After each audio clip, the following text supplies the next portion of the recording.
In this video, I'll show you how you can host multiple websites on Hostinger. So if you go to Hostinger and you log in and you go to hosting, you should see the hosting plan that you've got. Now I'm on the business web hosting plan. And on this plan, I believe I can host as many websites as I want. If you're on the plan down for this, you're only going to be able to host one website. So make sure you're on the right hosting plan, right? Now, once you're on the hosting window, you want to click here on websites. So go to websites, and here on websites, you can see I've got 2 added already. You can then click on create or migrate a website. So now you can choose your website, or if you don't want to go through all of this, just click skip. And here you can create a new website or migrate a website. For most of you, you're going to want to create a website. I'm going to start from scratch and install WordPress later. So now you'll be given the option to buy a new domain, use a domain on your account, or you can link an existing domain, which I'm assuming probably most of you are going to want to do. I'm going to click here, select on use an existing domain. And what you can do is you can get a domain from a different domain registration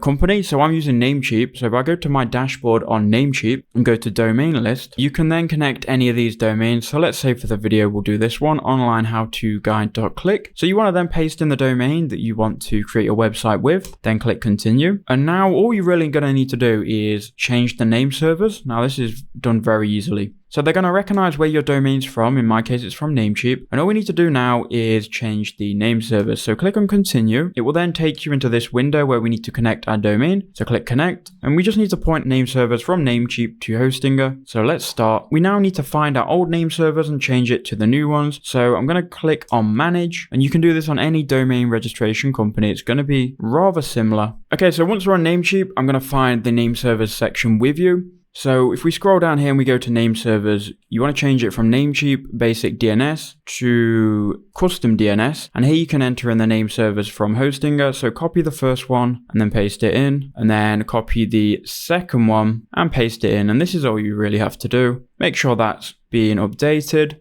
Once it's been updated, you can then go back to Hostinger, click continue, and then within 24 hours, your domain name will be connected to your Hostinger hosting, and you can then install WordPress and create your website. But that's how you do it. I hope that video was quick and helped you out.